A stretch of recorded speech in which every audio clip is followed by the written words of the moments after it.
She smiled. When the Duke handed her the separation papers, for she was secretly the wealthiest heiress, the moment Vivian Cross stepped through the main entrance of Hartwell Manor, the room felt it before anyone could name it. Eleanor was standing near the tall windows at the far end of the ballroom, holding a glass of water, when the sound of 40 conversations dropped for exactly half a second. She turned. The woman in the green dress was exactly the kind of striking that takes considerable preparation to appear effortless. The gown was long and fell beautifully, and had been chosen by someone who understood precisely what it was doing. Dark hair pinned up, one wave loose against the jaw. A single strand of diamonds at the throat. She stood in the doorway for 3 deliberate seconds, exactly long enough for every pair of eyes in the room to register her. Eleanor did not look at the dress or the diamonds. She watched the line of the woman's gaze as it swept across the room, past Lord Henry Ashton and his wife Caroline near the fireplace, past 2 men in matching suits arguing quietly at the drinks table, past a cluster of guests near the far door. Then it stopped, on Sebastian. Sebastian was in the center of the room, laughing at something his personal advisor Edward Fitch had said. He had not yet seen the woman. Eleanor stood very still and watched the precise moment he did. His posture did not change. His expression remained smooth. But something brief and specific moved through his eyes, something that lasted less than a breath, and Eleanor filed it away the way she filed everything, quietly, without reaction. She walked toward them. Sebastian made the introduction with the practiced ease he wore at these events. Vivian turned to Eleanor with a smile that arrived at exactly the right speed. Not too fast, which would have looked rehearsed. Not too slow, which would have been obvious. "Eleanor," she said warmly, "I have heard so much about you." "I have heard nothing about you at all," Eleanor replied, matching the warmth precisely. "You must have known Sebastian from before we met." Something very small moved across Vivian's expression. It lasted less than a second. "We go back years," she said. "Old family friends." "How lovely," Eleanor said. She smiled at both of them. "I will let you catch up." She excused herself and walked to the kitchen. Rosa, the head caterer, confirmed the dessert course was ready, and the timing was on schedule. Eleanor thanked her. She stood by the service door for 2 minutes and thought carefully. She was not alarmed. She was informed. There is a significant difference between those 2 states, and Eleanor had spent years learning to live in the second one rather than the first. When she returned to the ballroom, Vivian had taken the seat to Sebastian's left at the dinner table. Eleanor's seat was on his right. She sat down without comment. Dinner lasted 2.5 hours. Vivian was skillful at dinner tables. She had the particular gift of making everyone present feel specifically chosen, which is one of the most effective social abilities a person can have when they are also pursuing something. She held the table's attention with ease. She told 3 stories at exactly the right moments and drew laughter from the right people at the right times. Lord Henry Ashton, who was notoriously difficult to impress, laughed twice at things Vivian said. His wife Caroline asked her a question about a trip to Portugal that kept the far end of the table engaged for 15 minutes. Twice, Vivian directed questions at Eleanor across the table. The first concerned a boarding school Eleanor had never attended. The second was about a family estate in Scotland that Vivian clearly expected Eleanor not to know. Both questions appeared warm and friendly at the surface. Beneath the surface, they were designed to locate the edge of Eleanor's world and mark it visibly for the rest of the table to observe. Eleanor answered both correctly, without display, without emphasis, without the slightest evidence of discomfort. Vivian smiled and moved the conversation elsewhere. The warmth in that smile had changed by a measurable degree, and Eleanor noticed. After dinner, while the guests drifted to the drawing room, Eleanor went to the garden. It was cold. She had no coat. She stood under the stone arch at the garden's edge and looked at the sky, which was clear enough to show stars that the city usually swallowed. She breathed the cold air and thought about her father. Frederick Voss had told her something when she was 12 years old, at the kitchen table of the small house in Oxford, the house before the empire became too large to live around. He had said, "The people who try to make you feel small are always afraid of something. You do not need to know what they are afraid of. You just have to refuse to become small." She had carried those words every day since. She stood in the cold for 5 minutes, letting the garden air clear her thinking, and then she went back inside and rejoined the evening with the same calm expression she had carried out of it. In the weeks that followed, Vivian Cross became a steady and deliberate presence at the edges of Eleanor's world. She appeared at Sebastian's lunches with the naturalness of someone who has always been there.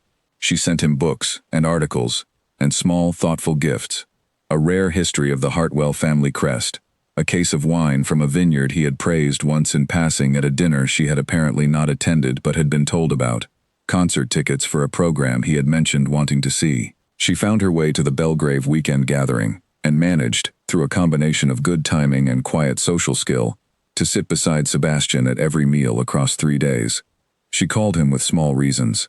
A restaurant she thought he would enjoy, the date of an upcoming charity auction, the name of a consultant he had been looking for. She was warm and present and easy to explain away. Eleanor watched all of it with the close and patient attention she gave to things that mattered. She also watched Sebastian. He changed slowly. The way afternoon light changes, so gradually that you miss the exact moment it becomes something different. His greetings to Eleanor grew shorter. His dinner table questions stopped coming. He began checking his phone during meals, which he had never done before in 3 years of marriage. He gave her less space in conversations.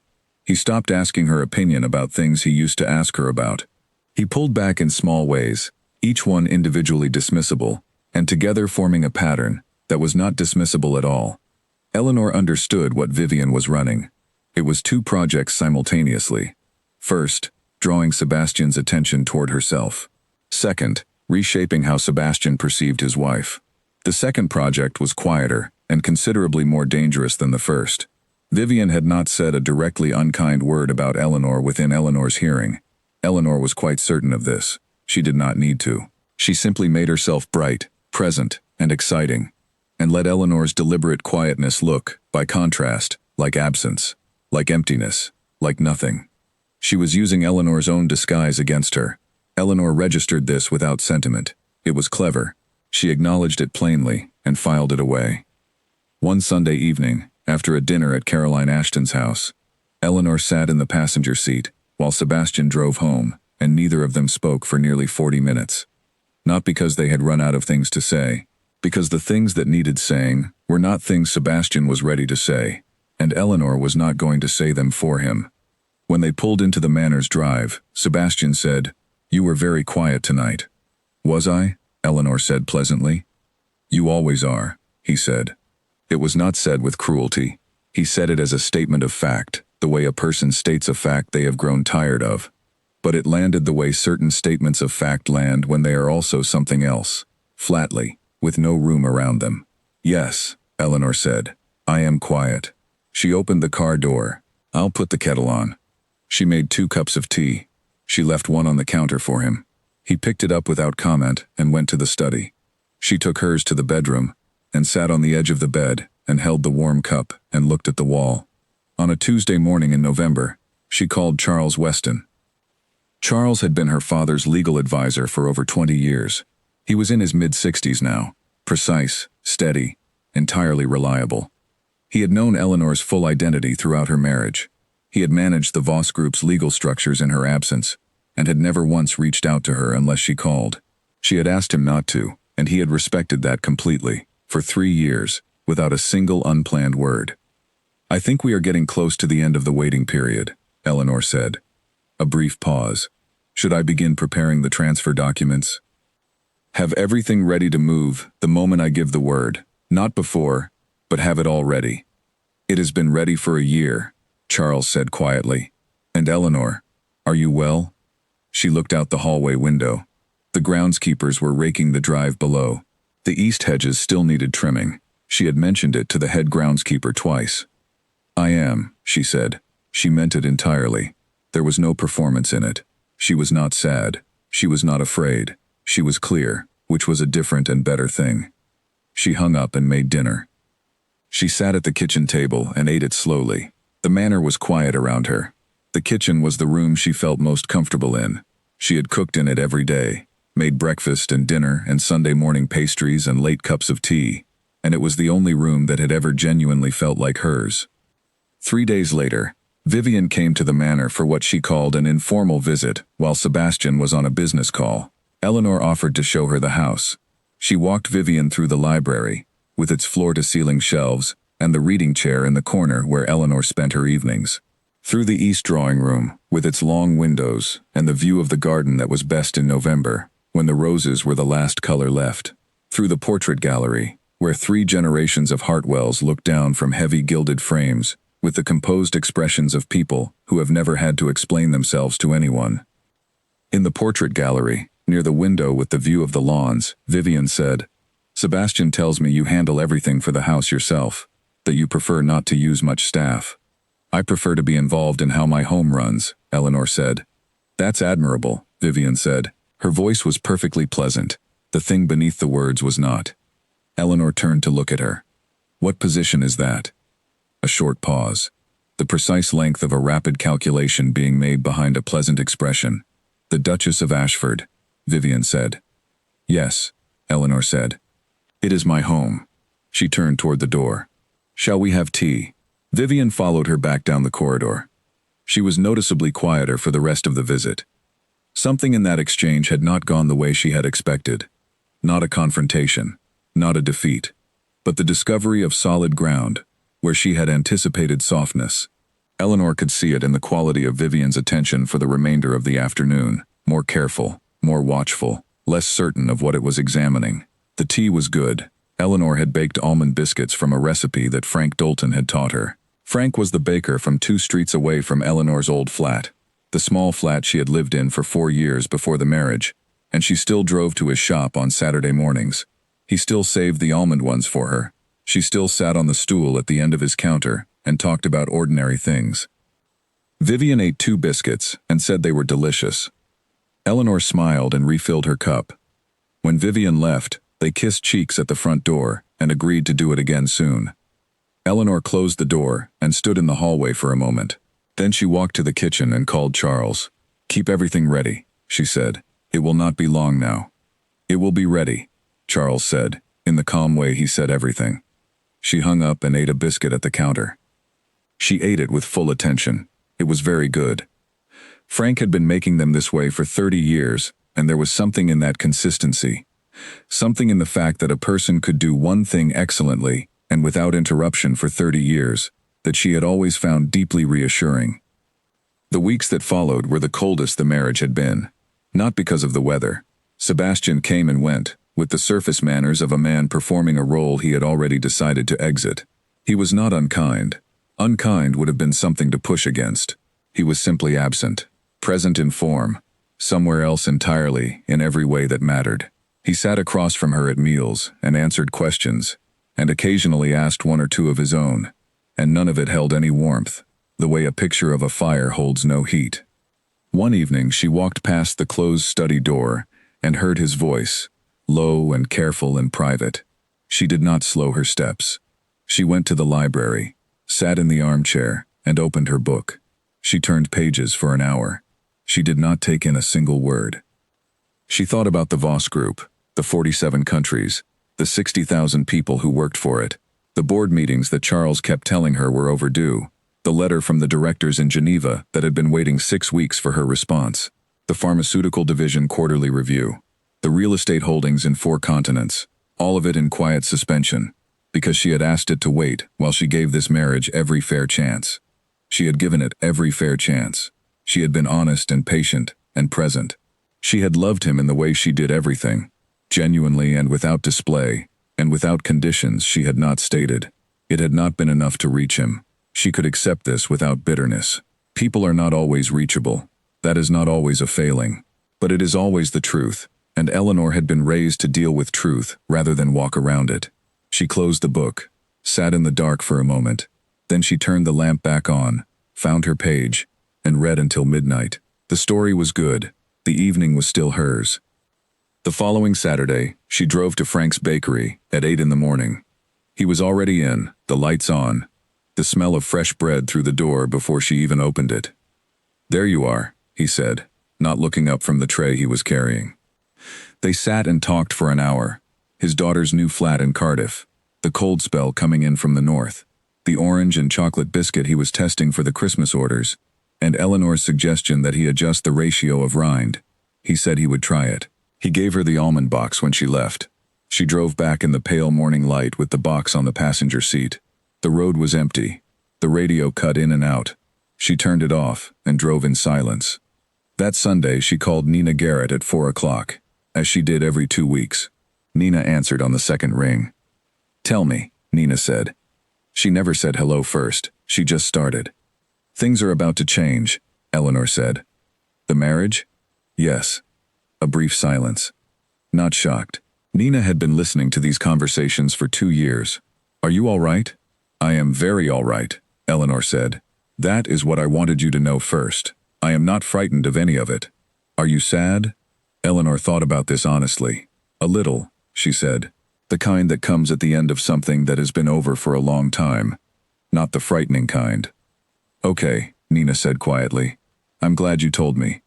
They talked for another 40 minutes about other things entirely. Nina's class project, a novel they had both been reading, the plans for Christmas. When Eleanor hung up, the library was dark except for the lamp, and the house was very still. 2 nights later, Sebastian came home past midnight. She heard his key in the lock, his footsteps in the hall, the coat going on the hook without the hallway light being switched on. He went directly to the study. The door closed. She lay in the dark with her hands flat on the covers. Not with grief, with the particular stillness of someone on the last night before a long journey, going over in their mind what they have packed and finding nothing missing. She fell asleep without difficulty. She woke at 6. She stood at the kitchen sink with her first cup of coffee and looked out at the east lawn in the early morning gray. She thought, today. She did not know why. She simply felt it, the way you feel weather before the first cloud appears, the way the world goes quiet right before it changes. She finished her coffee, rinsed the cup, placed it carefully in the drying rack. She was ready. She had been ready for longer than she was willing to admit out loud. She made a second cup, sat at the kitchen table, and waited. At 9:15 in the morning, Sebastian sent a text message to Eleanor's phone that read, "Can you come to the study?" Eleanor read it twice. She set the phone face down on the bedroom windowsill. She finished her second cup of coffee standing at the sink, looking out at the east lawn, where the frost had not yet lifted from the grass. She rinsed the cup and dried it, and placed it back in the cupboard. Then she walked out of the bedroom and down the corridor toward the study. The corridor was long and old, and her steps were quiet in it, the way they had always been quiet in this house. She passed the portrait of the first Duke of Ashford, who looked, as he always had, like a man who expected the world to arrange itself to suit him. She passed the side table with the blue bowl of dried flowers that she had placed there 2 years ago, and that had never been moved or commented on by anyone. She passed the window at the corridor's bend, which looked out onto the east lawn, where the hedges she had mentioned twice still needed trimming. She reached the study door, knocked once, opened it and went in. Sebastian stood when she entered. It was the kind of courtesy that was too deep in him to break, even in difficult moments. He was at his desk. A man in a dark suit sat in the chair against the wall, with a closed briefcase on his lap, and the composed expression of a professional who has done this before. A solicitor. He gave Eleanor a brief nod, but did not stand. Eleanor looked at Sebastian. "Please sit down," Sebastian said, gesturing to the chair across from his desk. She did not sit. She stood near the door, with her hands at her sides, and gave him her full attention, which was the same attention she gave everything. He had prepared this. She could see it in the particular way he was holding his shoulders and the careful flatness of his voice when he began. "I've been thinking about this for some time," he said. "I want to be honest with you, Eleanor." She waited. "This marriage has not been working," he said. "Not for a long time. I think we both understand that." He paused, and in the pause she could see the cost of what he was doing. Not guilt exactly, but the effort of saying prepared words out loud in front of a real person, which is always harder than the rehearsal. "Vivian and I have been honest with each other about what we feel, about what we both want going forward." He opened the desk drawer and removed a white envelope, thick, very clean against the dark wood.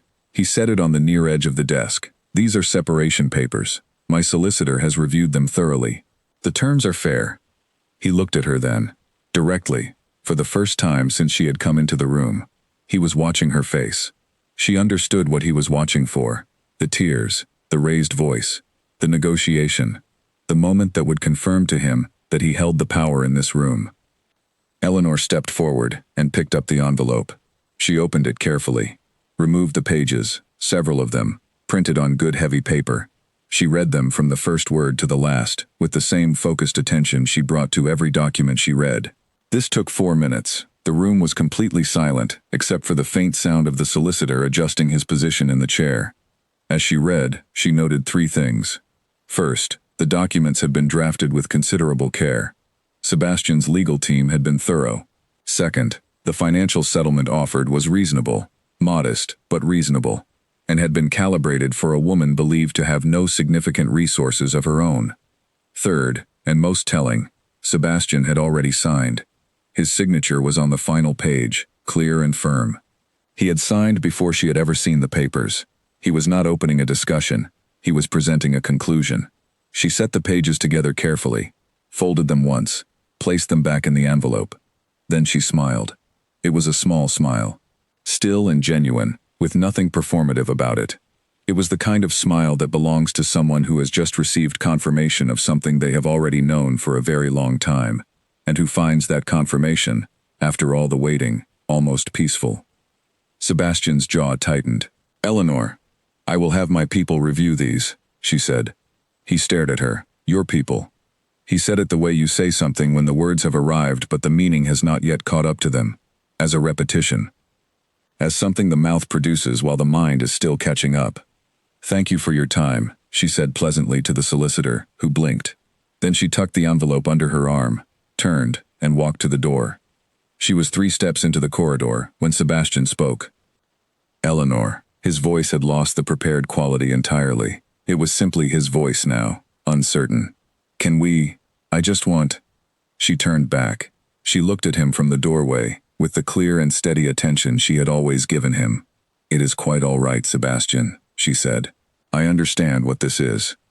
He opened his mouth. Nothing followed. She turned away and walked down the corridor. She went upstairs to the bedroom and closed the door behind her. She sat on the edge of the bed. The envelope was in her hands. She allowed herself 30 seconds. This was not cruelty to herself or performance of strength. It was simply what she needed. 30 seconds to feel what was true. There was grief in it, small but real, because she had once believed genuinely in this marriage, and the remains of that belief were not nothing. She acknowledged the grief. She gave it its 30 seconds. Then she stood. She called Charles Weston. He answered before the second ring. "He gave me the papers this morning," she said. "I see." A brief pause. "Are you all right?" "I am ready," she said. "Move everything, today." "I will begin the transfer documents immediately," Charles said. "The board announcement can go to the wire services first thing tomorrow morning, pending your approval. I will send the draft to your phone within the hour." "Good." And Charles, he had already signed, before I saw them. A brief silence. "Then he has made his position entirely clear." "Yes," she said.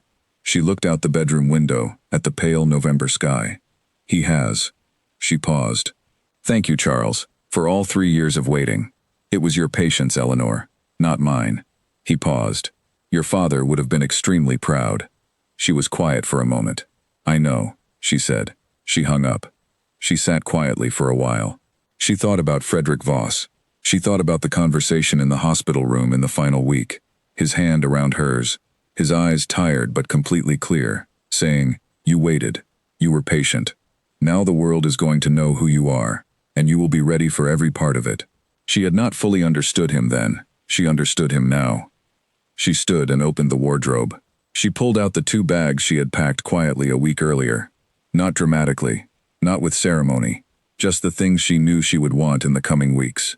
Her books, her notebooks, the small framed photograph of her father that she kept on the top shelf of the wardrobe where it would not need explaining, the particular cardigan she had owned since university that was worn at the elbows and entirely irreplaceable, a few other things, the things that were truly hers. She carried them downstairs, to the boot of her car. She did this in 2 trips, without rushing. Then she went back inside. She walked through the manor one more time, not with sentiment, with the particular care of someone who believes in closing things properly, in seeing a space clearly before you leave it. She went to the library, where the reading chair still held the shape of her hours. She went to the east drawing room, and looked at the view of the garden through the long windows. She went to the portrait gallery and walked its full length and looked at every painting. She paused under the portrait of the first Duke. It was a very fine house, she said, to no one in particular, to the room itself. Then she walked on. She went out through the side door and found Peter the groundskeeper working near the rose beds. He was clipping the last of the autumn growth. He looked up when he heard her footsteps on the gravel. "Going somewhere?" he said. Peter had worked on these grounds for 14 years. He was not a man who missed things. "For a while," Eleanor said. She looked at the roses, the last red ones, holding on in the cold with the particular stubborn resilience that roses have when nobody told them the season was over. "The east hedges still need attention, Peter." He looked at her steadily. "I'll see to them today," he said. "Good." She looked at the roses once more. "Take care of everything." "Always do," he said. He held her gaze for a moment, the long, straightforward gaze of a person who is too honest to pretend he does not understand what is happening. Then he gave her a small nod and went back to his work. She got in the car. She started the engine.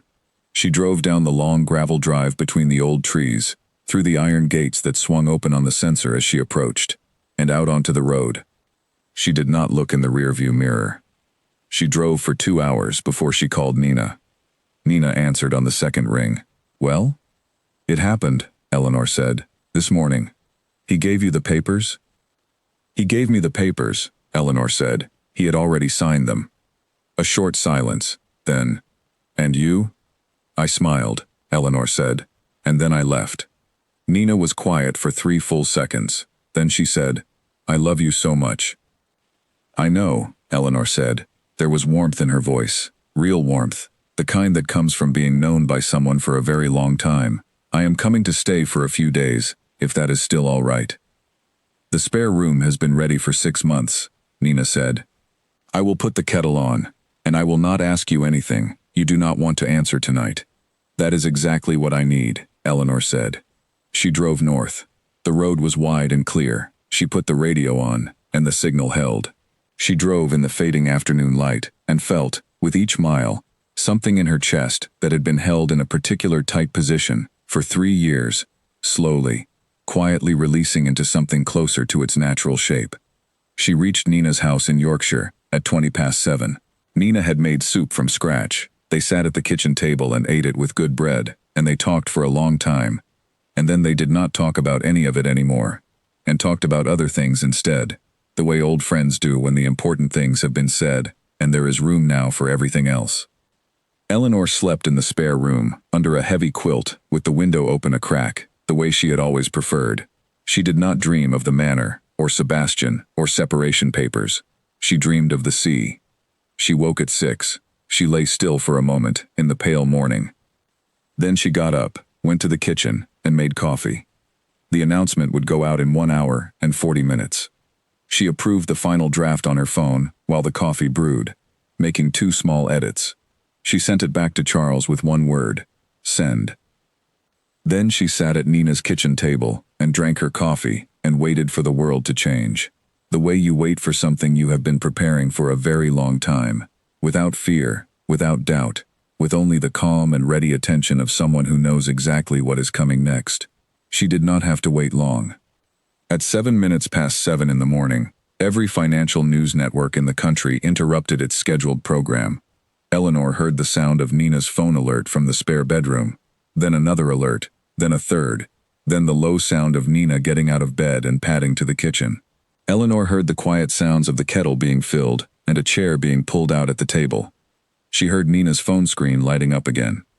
She heard Nina say, very quietly, in the voice of someone reading something that is larger than they were prepared for, "Eleanor." Eleanor came to the kitchen doorway in her socks, holding her coffee cup. Nina was sitting at the kitchen table with her phone flat on the surface in front of her, looking at Eleanor with an expression that was somewhere between stunned and very deeply pleased. 1.3 trillion, Nina said. Yes, Eleanor said. Nina looked at her for a long moment.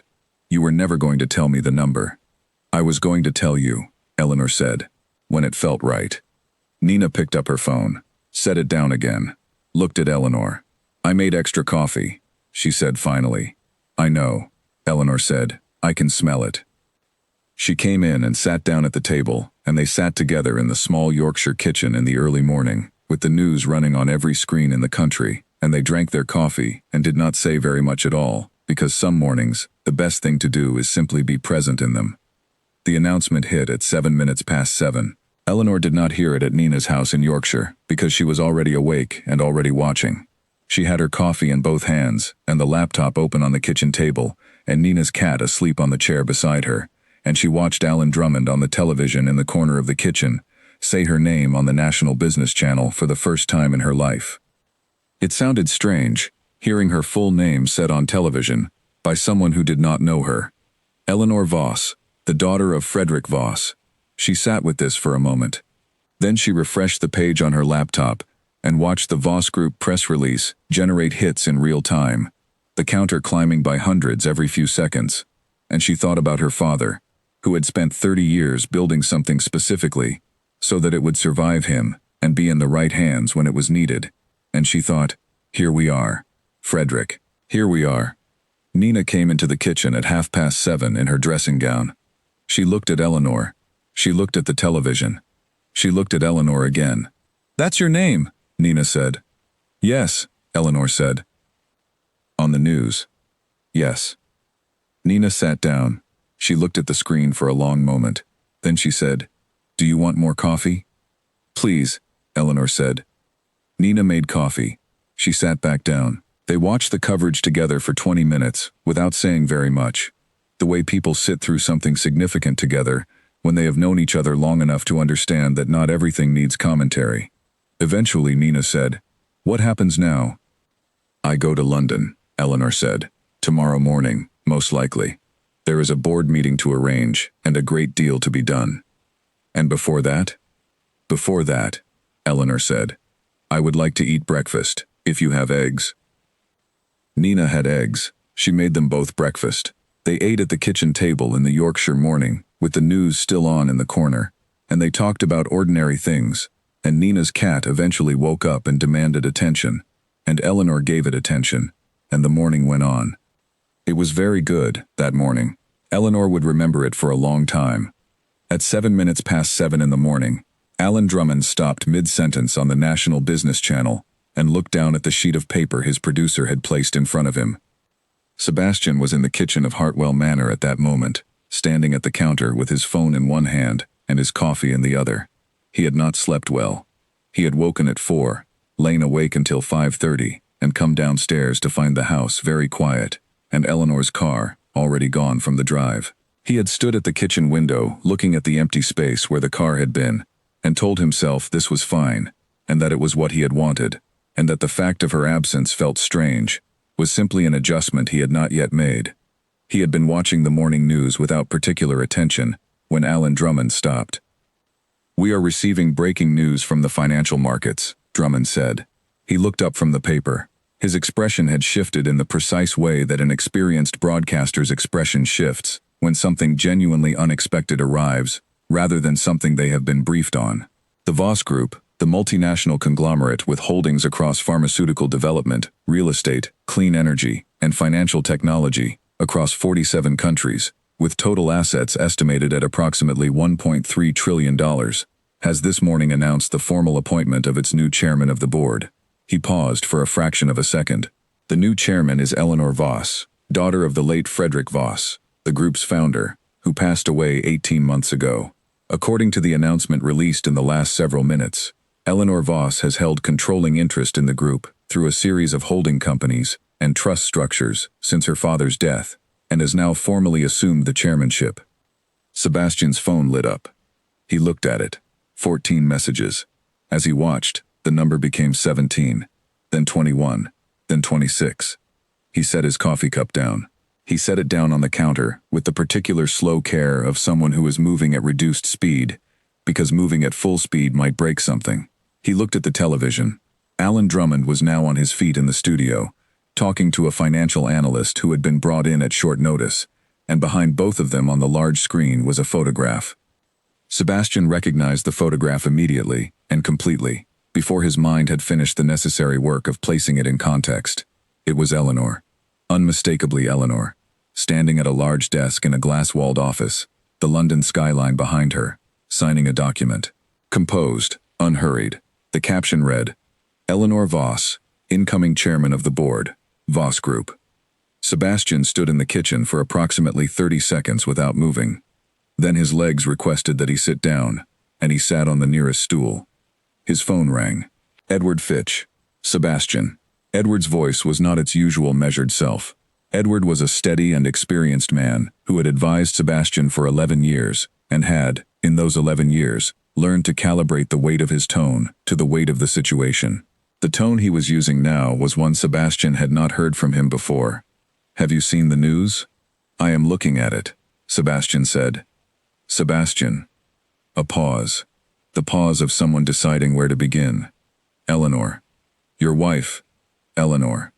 Eleanor Voss. She is Eleanor Voss. She is Frederick Voss's daughter. I understand what the news is telling me, Edward. 1.3 trillion, Edward said. Sebastian, the Voss Group holds interests in 3 of your 4 primary investment partnerships. The Meridian Bank, which manages your primary accounts, has a 42% holding through a Voss subsidiary. The Hartwell Estates Southern Lease, the property management company you have been renewing the contract with for 12 years, is also a Voss subsidiary. Sebastian. Edward, Sebastian said. A silence. Come to the manor, Sebastian said. This morning. Bring everything. He hung up. He called his solicitor. His solicitor, who had been awake since the announcement hit the wires, confirmed everything Edward had said, and added 2 details Sebastian had not yet known. He called Charles Weston. The call went directly to voicemail. He tried again. Voicemail. He tried Charles's office landline. A calm and pleasant voice told him Mr. Weston was unavailable, and asked if he would like to leave a message. He did not leave a message. He stood up. He walked through the manor to the east wing. He went to the bedroom. The wardrobe on the left side was open, a row of empty hangers. The bedside table was clear of the 3 things that had always been on it: the small reading lamp, the book with its bookmark, the glass of water she kept there overnight. The bed had been made with the particular careful precision of someone making a bed for the last time. He stood in the doorway of the bedroom for a long moment. Then he went back downstairs and sat in the kitchen with his phone face down on the counter and his untouched coffee going cold. In a flat in Kensington, Vivian Cross had been awake since 6. She had 17 messages from her financial manager and had been reading them in bed when the notification about the Voss Group announcement came through. She opened her laptop. She read the article. She read it a second time. She was very still. She thought about the portrait gallery of Hartwell Manor, about Eleanor standing in the pale light from the window, saying, "It is my home," in the particular quiet tone that Vivian had told herself at the time was the tone of a woman who didn't quite understand the weight of what she was holding. She had needed to believe this. She had chosen to believe it. She thought about the smile, the one Sebastian had told her about on the phone that night, Eleanor in the study, reading the papers, and then that small, still smile before she walked out. Vivian had told Sebastian, "She is in shock." She didn't know what to do. She had believed it as she said it, because the other possible explanation was one she had spent months carefully not following to its conclusion.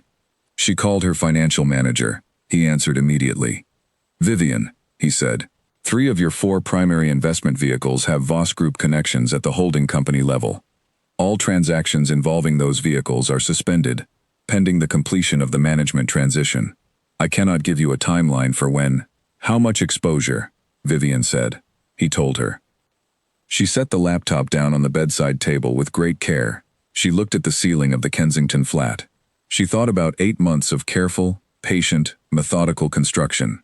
The timing, the positioning, the gifts chosen with precision, the calls made at exactly the right moments. Every piece of it aimed at one particular outcome. She thought about what she had calculated and what she had built that calculation on, and she thought about Eleanor walking out of that study with a quiet smile and the words, "I'll have my people review these," and she understood now what she had not understood then. She got out of bed. She went to her wardrobe. She had packed a bag 2 days earlier. She took it out and called for a car. Back at Hartwell Manor, Edward Fitch arrived at 8:30, with a folder of documents he had been assembling since the evening before. which meant he had known the morning's call was coming before it came. He sat across from Sebastian in the study and went through what he had found. The investment structure. 3 of the 4 partnerships, followed deep enough through their ownership chains, resolved to Voss Group entities. Clean on the surface, clean in every standard review, only visible when followed to a depth that no one had followed them to because there had been no reason to. Until now. The Meridian Bank situation. The estate lease. Edward walked through both, precisely and fairly. Sebastian listened to all of it. He tried calling Vivian at 10:30. 4 rings. Voicemail. He tried at noon. Voicemail. He tried the second number he had for her at 2 o'clock. No connection. He sent messages. None delivered. At 3 in the afternoon, he sent his driver to Vivian's address. His driver called back within 40 minutes. The flat was empty. The building's concierge said Miss Cross had arranged for her possessions to be removed 2 days ago. 2 days ago. Sebastian stood at the window of the study and felt the shape of this settle into him slowly, like cold water finding the lowest point in the ground. He thought about the timeline of 2 days ago. He thought about what Vivian had been doing 2 days ago, while he was in this study with his solicitor, preparing the envelope he had handed to Eleanor the following morning. He thought about what that meant, about what she had known, and when she had known it, and the answer that arrived was not a comfortable one. Edward left at 5. Sebastian sat alone in the study as the evening came on. He did not switch on the lights. He sat in the gathering dark and looked at the documents on the desk and did not look at them. On every financial desk in London, New York, Singapore, Geneva, and 30 other cities, the name Eleanor Voss was at the top of every screen. The Voss Group announcement was the financial story of the morning, the afternoon, and the evening. Analysts were building profiles. Journalists were working their sources. The photograph of Eleanor signing documents at her desk with London behind her was everywhere. Sebastian did not watch any of it. He sat in the dark study with the documents in front of him and thought about a woman reading in a library at midnight, every night, in the house he was sitting in. He thought about dinner on Tuesday evenings and the particular smell of the kitchen when he came downstairs. He thought about a cup of tea left on the counter for him, every single time, without comment. He thought about the blue bowl on the side table in the corridor that was no longer there. He had looked at all of that every day and had not seen it. He was seeing it now, from the wrong side of it, in the dark, with the financial documents in front of him, and the 49 unread messages on the face-down phone, and the east hedges finally trimmed outside the window. He had looked at Eleanor every day for 3 years and had not seen her. He understood this now, with a clarity that arrived too late to be useful for anything, except as something to carry forward. He sat with it. He did not try to explain it away. He made himself tea at 8 o'clock, standing in the dark kitchen. He stood at the counter where Eleanor had stood every morning, and looked at the east lawn and thought, with the slow and particular discomfort of someone doing very accurate accounting, about what he had actually done and what it had cost. He finished the tea, set the cup in the sink, went to the drawing room, sat in the dark, did not turn the television on. He did not sleep well that night either, but the sleeplessness felt different than the previous nights, less restless, and more like the sleeplessness of someone who has understood something clearly and is sitting with the understanding, because sitting with it is the only thing left to do.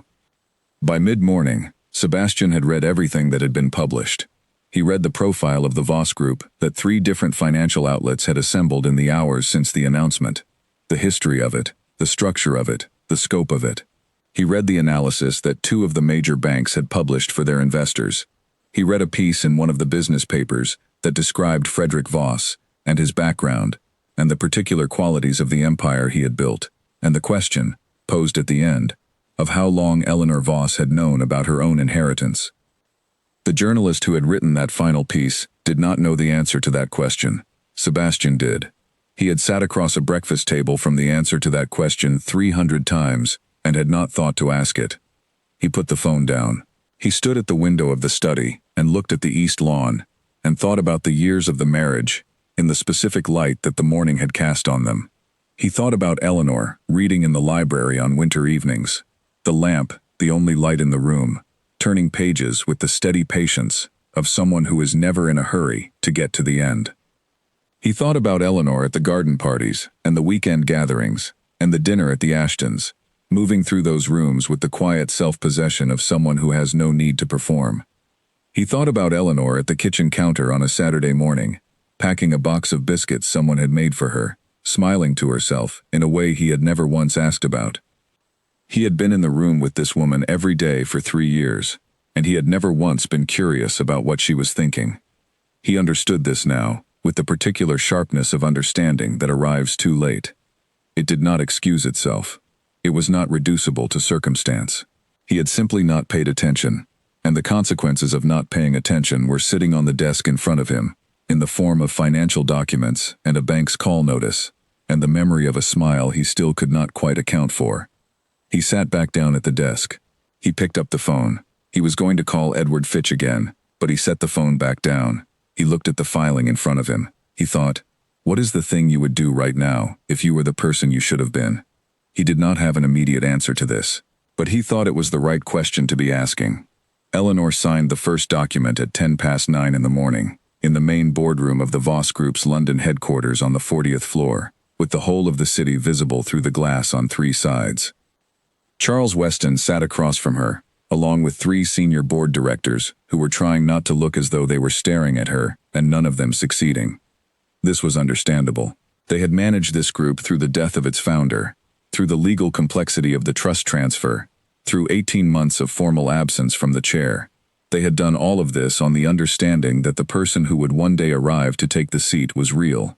Seeing the chair occupied was, she imagined, still becoming actual for them. She signed the documents in the order Charles had arranged them. The formal acceptance of the chairmanship, the activation of the trust transfers across 17 holding structures, the notification letters to 47 country offices, the regulatory filings, the announcement to the full board.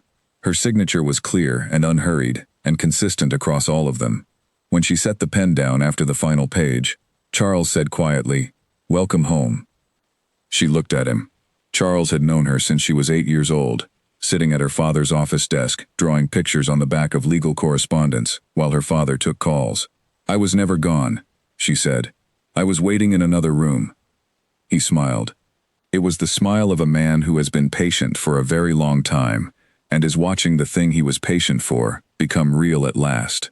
As she worked through the morning, the memories came, not in the orderly sequence that memory is supposed to follow, in the order of weight, the heaviest ones first. Her father. Frederick Voss had built the group over 30 years, beginning with a single pharmaceutical licensing agreement he had structured so precisely that the company he was licensing to became, within 4 years, effectively working for him. He was not a ruthless man in the way that word is typically used. He was simply exceptionally clear about how the world worked and moved through it, with a quality of intelligence that was almost impossible to keep pace with, unless you understood how he thought.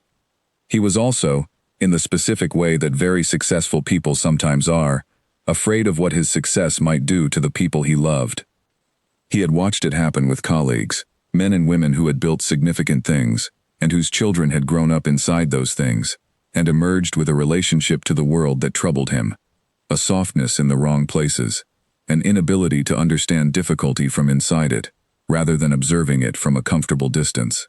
People who were technically functional and genuinely unhappy, and disconnected from almost everything that would have made them useful. He had decided, before Eleanor was born, that it would not happen to her. The plan he built was very like the man himself, long-term, careful, slightly extreme in the way that very careful long-term plans can be when the person constructing them is not inclined to do things by halves. Eleanor would not grow up inside the empire's visible orbit. She would know it existed. Frederick Voss would not deceive his daughter, and she would know it would one day be hers. But she would not have access to it, use of it, or public association with the Voss name until she had spent sufficient time in the world as simply herself, without the empire as context, to understand clearly who she was. "I want to know what you are made of," he told her when she was 17, and old enough for the full version of the conversation. They were sitting at the kitchen table of the small house in Oxford, the one they actually lived in, not the formal residence he kept for business purposes. He was making his own tea, the way he always did. "Not what I have built, not what the Voss Group is made of, what you are, by yourself, without any of this behind you." She had gone to university on a scholarship she earned through her own exam results. She studied economics at Oxford. She lived in a shared flat with Nina Garrett, who was reading English literature and was, from the first week they met, one of the most direct and honest people Eleanor had ever encountered. She worked in a second-hand bookshop on weekend mornings to cover her costs. She made friends. She formed opinions. She developed a clear sense of herself that owed nothing to her surname. 4 years. They were some of the best years of her life, not because of what she had, but because of what she was learning. A knowledge of herself that was entirely her own, entirely earned, built without anything her father had constructed. After university, she worked for 2 years at a consulting firm in London, in an entry-level analytical position. She was very good at it. Her supervisors liked her, and occasionally said things to each other about her that they could not quite explain. A quality in her thinking, a speed and precision in her assessments, something exceptional for someone so junior. None of them knew why. None of them suspected. She had met Sebastian at a gallery opening in Mayfair, in the spring of her second year at the consultancy. He was standing in front of a painting of a winter sea, dark water, gray sky, a single small light at the far edge of the frame, and she had stopped beside him because the painting was genuinely absorbing, and not because of any other intention. They had begun talking about the painting, and then about other things, and an hour had passed before either of them had particularly noticed it going. She had liked him. She had liked him very much, in the specific way you like someone when you realize they are more interesting than they are performing. He had, in those early months, a real habit of looking at her with genuine curiosity, asking what she thought about things, remembering what she said, following up on ideas from weeks' earlier conversations, as though he had been thinking about them in the time between. He had seemed, in those months, like a man who was genuinely interested in her, rather than in what she might represent or how she might appear alongside him. She had believed this. She had built on it. She had fallen in love, the way she did everything, gradually and then completely, once she was sure it was real. The wedding was quiet. Her father had been there, already unwell by then, though they had not yet understood how unwell. He had stood beside her before the ceremony in the small anteroom, and he had looked at her with that same clear-eyed attention he brought to everything important, and said very little. Just, "You are sure?" "I am," she had said. He had nodded once. He had not said whether he agreed. 3 months after the wedding, Frederick went into hospital for what they initially believed was a manageable procedure. It was not manageable. What the doctors found was different from what they had expected to find, and the conversation that followed, Eleanor and Frederick in his hospital room, alone, very quiet, late afternoon light across the floor, was the most significant conversation of her life. He was completely himself. Clear, direct, calm in the way that people with great intelligence are sometimes calm when facing very difficult things, because they understand the facts clearly and see no use in refusing them. He told her what the doctors had found, and what it meant in practical terms, and how long they expected it to take. He told her that the transfer documents were in order, that Charles had everything prepared, that the full holding structure would pass to Eleanor through the established trusts upon his death. He told her she was free to do with it whatever she chose. Then he looked at her with the particular focused attention he kept for the most important things. "Listen to me carefully," he said. "If this marriage is good, if this man is what you believe him to be, then you can tell him everything when you are ready, and nothing about the money or the name will matter in any way that matters. The right person will not care." He paused. "But if it is not good?" He chose the next words very carefully. "If it is not good, Eleanor, I want you to have the full resources to make your own choices. Every choice you could possibly need to make, without asking permission from anyone. Without negotiating for anything. Without ever being in a position where you are dependent on someone who does not see your value." He died 4 months later. It was February, and the trees in the hospital garden were bare, and Eleanor sat with him until morning came. Then she drove back to the manor, and made breakfast, and sat in the kitchen, with her hands around a warm cup, and felt the weight of what had shifted. The empire now entirely hers, enormous and invisible, sitting behind her like a continent still under cloud cover. She gave the marriage 18 months from the day of her father's death. She gave it more time than it deserved, looking back. But she gave it 18 months because she needed to be absolutely certain. Certain in the uncolored, unhurried way that does not come from haste or grief. That she had done everything possible. That she had been honest and patient and present. That whatever did not work had not worked, for reasons that were not hers to carry. She learned two things in those 18 months. First, Sebastian was not a cruel man, not dishonest at his core, not a bad man in the way that the word is typically used. He was simply not the man she had believed him to be in those early months. The curiosity she had seen in him then had been real but not deep. He was interested in people until they became familiar. And familiarity, for him, created a particular kind of blindness. He stopped seeing her the way you stop noticing a sound that has always been there. Second, she had been right to wait. Not because the marriage had become worth saving. It had not. But because waiting had given her something that could not have been given another way. It had given her the absolute and unambiguous certainty that she had done everything possible. No haste, no grief, no anger distorting her view of it.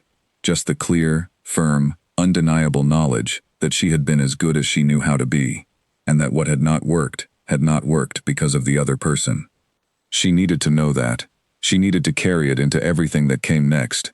Now, in the boardroom on the 40th floor, she set the last signed document aside and looked out at London, the river, the towers, the wide gray sky above it all. "The Geneva call is at 3?" she said. 3 o'clock, Charles confirmed. "Good." She turned back to the table. "And the pharmaceutical board review?" "Next Thursday." All 13 directors confirmed. She looked at the stack of briefing files. 47 countries, 60,000 people, 100 decisions waiting for the first signature from the new chair. She felt the weight of it, not the weight of the fortune, which was measurable and manageable, but the weight of responsibility for everything and everyone inside it. The weight her father had waited until she was ready for. She was ready for it. She had been ready for a while.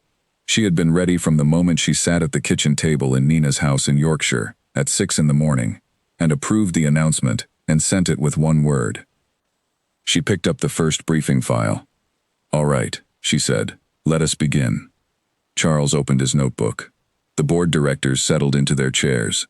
Outside the windows, London did what it always did, moved and grew, and continued without pause in every direction. She read the first page of the briefing file. She made a note in the margin. She turned to the second page. She was home. Her father had told her one other thing during the conversation at the hospital, in the final week, that she had not mentioned to anyone. Not to Charles, not to Nina, not to anyone. He had said, "I have watched you, Eleanor. I have watched you your entire life. I have watched you in rooms where other people didn't notice you, and in rooms where they couldn't look away from you, and you have always been the same in both. That is the rarest thing. That is the thing I am most proud of. Not what you are going to do with all of this." He had gestured vaguely, meaning the empire, the trusts, the scale of what was coming. "What I am proud of is who you are going to be while you do it. I believe those two things are going to be the same." She had not been sure, at the time, what to do with this. She had thanked him and held his hand and not said much, because he was tired and because some things are better received in silence. She had thought about it many times since. She thought about it now, in the boardroom, with the signed documents in front of her and Charles across the table, and London below. She thought about what it meant to be the same in both kinds of rooms. She thought about 3 years of being the same in a room where no one was particularly looking. She thought about whether she had managed to be the person her father had believed she was. She thought, yes, imperfectly, and at some cost, and with moments of genuine doubt along the way, but yes. She had been who she was. She had not become something smaller, or something harder, or something less real, in order to survive the marriage. She had stayed exactly herself. She had refused, every day, to become small. That was what the smile had been, in the study, when Sebastian handed her the papers. It was not triumph, it was the expression of someone who has held something all the way through, and is only now, at the end, allowed to set it down. She picked up the next briefing file. She opened it to the first page. She read the first paragraph, with the full attention she brought to everything. There was a great deal to do. She had waited 3 years for the chance to do it. She was not going to waste a single morning. The call from Oliver Grant came in at 8 o'clock in the morning, on the second day after the announcement. Oliver managed Sebastian's primary accounts at Meridian Bank. He was not a man who called without reason. He had called twice in 7 years, both times for matters of significance. When Sebastian saw his name on the screen, he answered immediately. "Sebastian," Oliver said. He had the careful voice of someone who delivers difficult news professionally, and has learned that the tone of the opening matters considerably. "I need to go through several things with you this morning. I am afraid the timing is pressing." He went through them. It took 22 minutes. Oliver was thorough and very fair, and did not use language that was more alarming than it needed to be. He covered the loan facility that Sebastian had arranged 3 years earlier, a clean and standard arrangement that had contained, in its detailed terms, a call clause that Sebastian's previous legal team had not highlighted as needing particular attention. He covered the bank's decision to exercise that clause under the conditions now present. He covered the timeline and the options, which were limited. When Oliver finished, Sebastian sat with the phone in his hand for a moment. Then he called Edward Fitch. Edward arrived within 40 minutes. He brought a folder of documents he had been assembling since the previous evening, which meant he had known this call was coming before it came. He did not say this. He sat across from Sebastian in the study and went through what he had found. The investment structure was the core of the problem.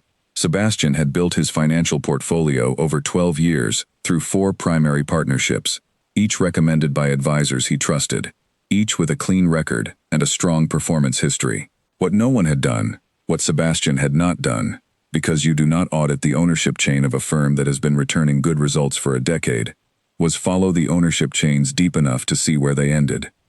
3 of the 4 partnerships were subsidiaries of holding companies that were subsidiaries of other holding companies, which at the end of every trail resolved to Voss Group entities. This was not illegal. It was not a direct conflict of interest under any of the contracts Sebastian had signed, but it meant that the majority of his liquid assets were, in a structural sense, now under the management authority of a group whose chairman of the board had received separation papers from him 2 days ago and walked out of his study with a quiet smile he still could not interpret correctly.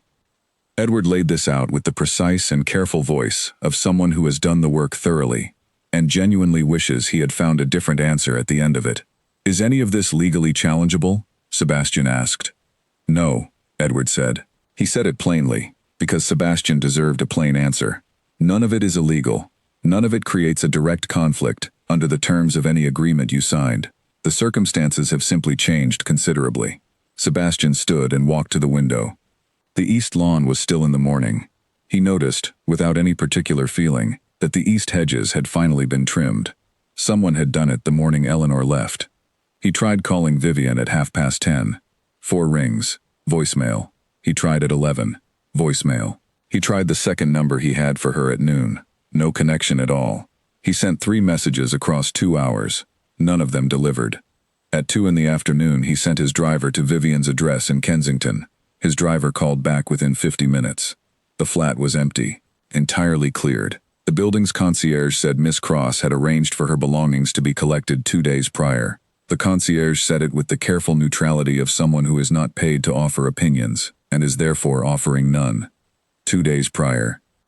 Sebastian stood at the window of the study and felt this information settle into him slowly. He thought about the timeline. He thought about Vivian appearing at the spring gala a year ago. The green dress, the precise smile, the 3 deliberate seconds in the doorway before she moved. He thought about the months that followed, the gifts chosen with specific knowledge of his preferences, the calls with small and reasonable excuses that added up, across months, to a sustained and patient campaign. He thought about the things she had known about him, the specific things, the vineyard, the composers, the books, the names of people he had mentioned wanting to meet, and whether all of that was the natural product of old friendship or the product of something more deliberate. He thought about the fact that she had packed her bag 2 days ago, before the announcement, before Eleanor had even seen the papers, before any of this had become visible to anyone outside the room where it happened. The only way to pack your bag the day before something becomes a crisis is to know the crisis is coming. He sat down. He thought about what that meant. He thought about what it implied, about what she had known, and when she had known it, and what she had chosen to do with that knowledge. And the answer that was forming was not a comfortable one. It was, in fact, a very precise and accurate one, and its precision was what made it hard to look at directly. Edward left at 5. Sebastian thanked him and told him to come back in the morning. He sat alone in the study as the afternoon went dark. He did not switch the lights on. The financial documents were spread across the desk.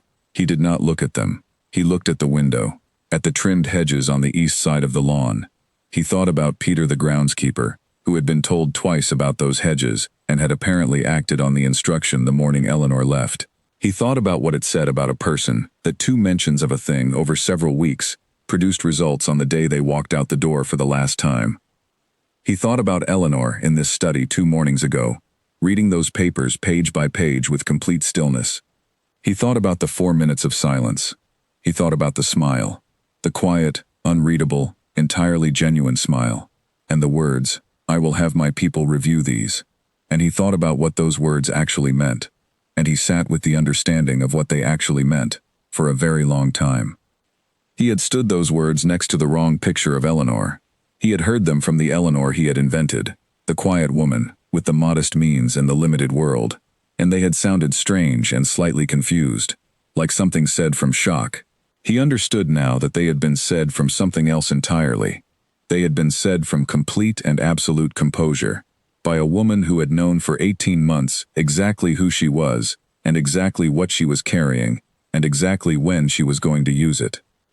She had known the whole time. She had known from before the marriage, and she had stayed anyway, and she had given him every possible chance, and she had waited with a patience that he now understood was not weakness, but something closer to its opposite. He stood up. He went to the library. He had not been in this room much in 3 years. It had always felt like Eleanor's room, though it was his house. He stood in the middle of it.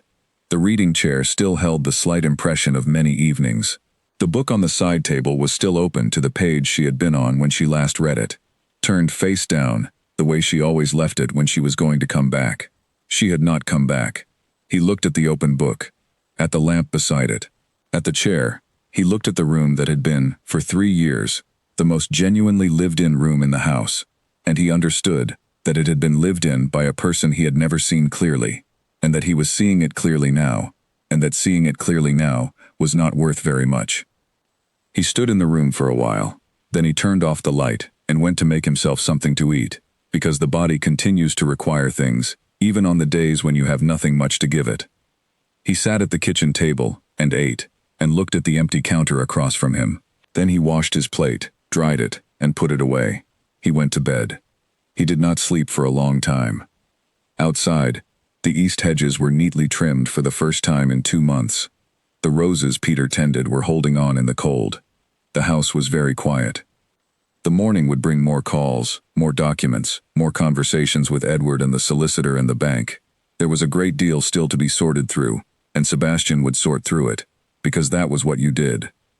But tonight the house was quiet, and he sat in the dark on the edge of the bed in the east wing, and he thought about a woman who had sat in the library every night and read until midnight, and who had made 2 cups of tea without being asked, and who had answered every question he put to her with the same careful precision, and who had walked down the corridor to his study 2 mornings ago in response to a 4-word text message with a quiet and patient expression that had not changed at all when she saw the envelope on the desk. He had looked at that expression every day for 3 years and had not known what it was. He knew now. He understood it very clearly, and he sat with that understanding in the dark because there was nothing else to do with it tonight. He thought about Vivian for a long time that night. Not with anger, though anger would have been understandable, with something closer to bewilderment at the shape of it, at the specific and patient and detailed construction of everything she had done. He had thought of it, when it was happening, as a friendship rekindling. He had thought of the gifts as warmth, and the calls as care, and the appearances at the right moments as the natural product of knowing him well. He had not thought of any of it as a project, because the idea that someone would undertake a project of that kind, at that scale, with that level of sustained patience, had not been available to him as a concept. He understood now that it had been a project, a very well-run one. He also understood, sitting in the library in the dark, that Eleanor had understood this considerably earlier than he had. He did not know exactly when, but he thought about the portrait gallery and the way Eleanor had turned toward the door after saying, "It is my home," and the particular quality in her expression at that moment, not anger, not defensiveness, just the steady, patient attentiveness of someone who is watching and filing and waiting. And he thought she had understood it very early, perhaps almost from the beginning. She had watched Vivian run her project across months. She had watched Sebastian not notice. She had said nothing, because that was not how she did things. She had simply watched and waited, and continued to be exactly who she was. And when the moment arrived, she had walked out of his study, with the papers under her arm, and a small smile on her face, and 5 words that now, in the dark library, with the financial documents on the desk down the hall, he understood completely. I will have my people review these. Yes, he thought. Yes, she will. He was in the library for a long time. He did not turn the lamp on. He sat in the dark and thought about the reading chair across from him, and the book left open on the side table, and the lamp that would not be turned on in this room tonight. And he understood that the quality of the silence in this house had changed in a way that was not going to change back. He went to bed eventually. The house was very quiet around him. Outside, the east hedges were straight and trimmed. The roses were holding on. The security guard at the main desk of the Voss Group's London headquarters had a difficult 8 minutes that morning. The man who arrived at 9:20 was well dressed and gave his name without hesitation when asked. The guard cross-referenced the name against the day's visitor list. It was not there. The man said he understood this, but that he wished to speak to Eleanor Voss personally, and that it was a matter of personal urgency. The guard explained that arranging unscheduled meetings with the chairman of the board was not something he was in a position to do, and offered to take a message. The man said he would appreciate it greatly if someone could simply inform Ms. Voss that he was here. He said he understood he had no appointment. He said he would wait for as long as was reasonable. There was something in his manner, not rudeness, not entitlement, but a quality of determined patience, that made the guard call up to the executive floor, rather than direct him back to the street. Margaret Elliott answered on the first ring. She took the name. She said she would be a moment. She went to Eleanor's office. Eleanor was on a call with the Geneva operation, making notes on a yellow pad with a second document open on the desk in front of her. Margaret wrote the name on a slip of paper and placed it at the edge of Eleanor's desk, where she could see it without interrupting the call. Eleanor looked at the paper. She continued listening to the Geneva call for 30 more seconds. Then she said, "Would you hold for just one moment?" She covered the phone. She looked at Margaret.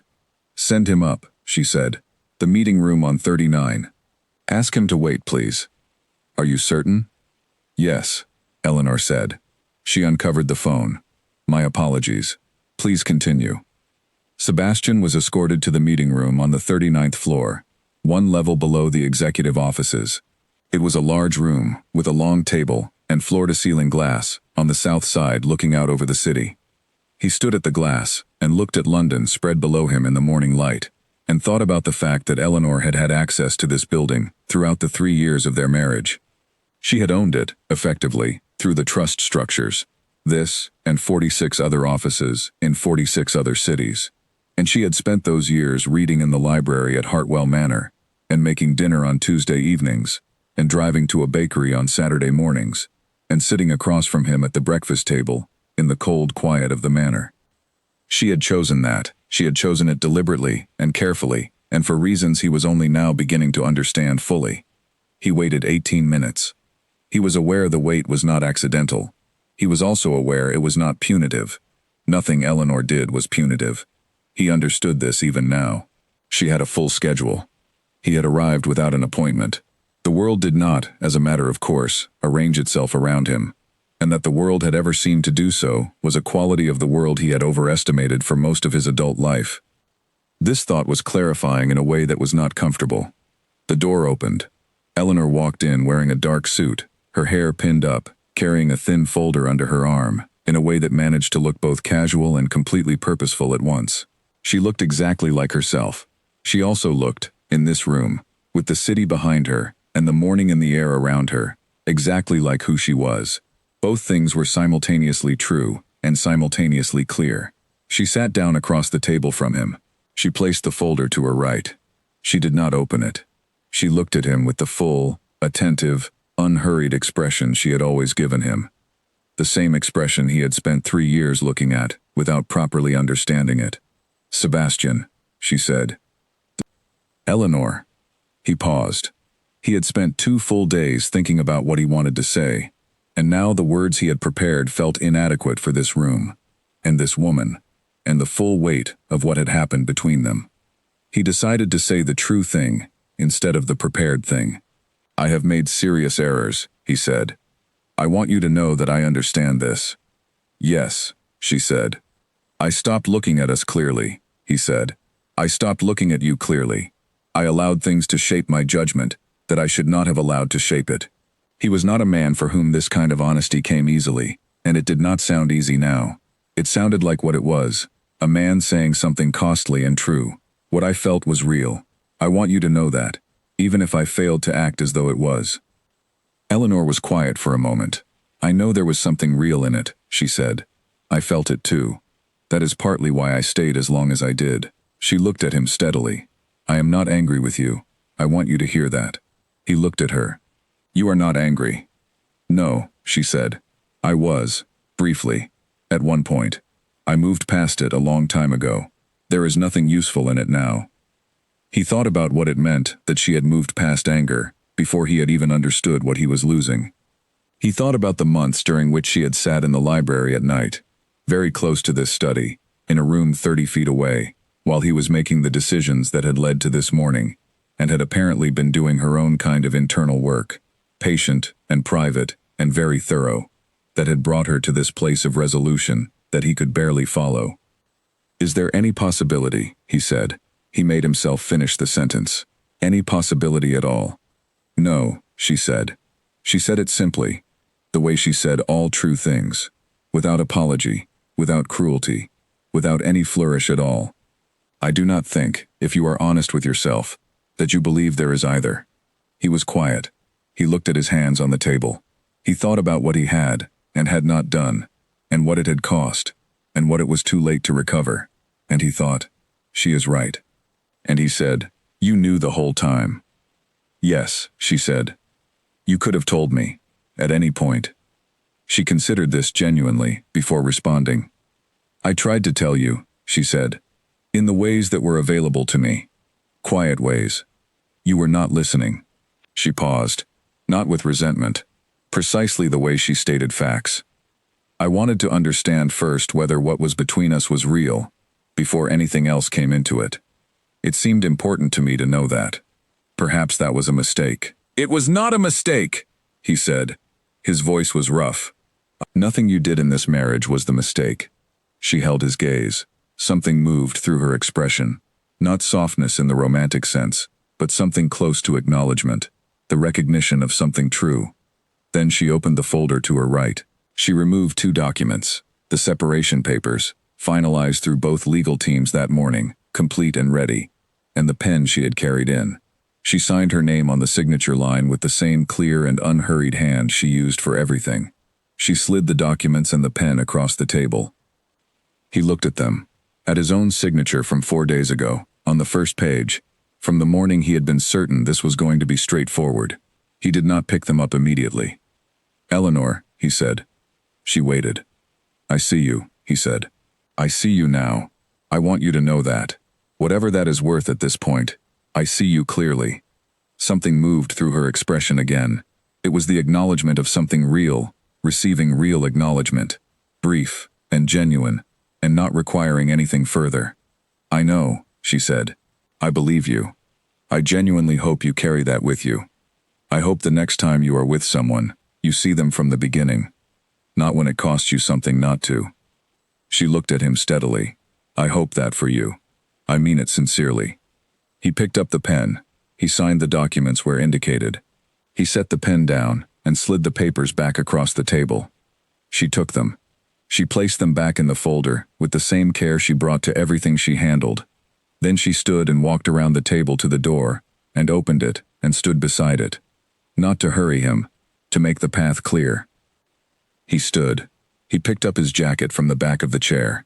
He looked at her one last time from across the room, and she met his eyes without difficulty, without apology, without resentment, without any of the things people carry in their faces when something is not yet finished. She simply looked at him, clear and complete. He walked past her into the corridor. She walked beside him the length of the corridor to the elevator. She pressed the call button. The indicator showed the elevator rising from below. They stood in the particular silence of two people who have reached the end of a shared road and are standing at the point where it forks. The elevator arrived. The doors opened. He stepped in. He turned to face her. "Take care of yourself," she said. "You too," he said. The doors closed. She stood at the closed elevator doors for a moment. Not for any particular reason. Simply for the moment itself. Then she turned and walked back down the corridor. Margaret looked up as she approached.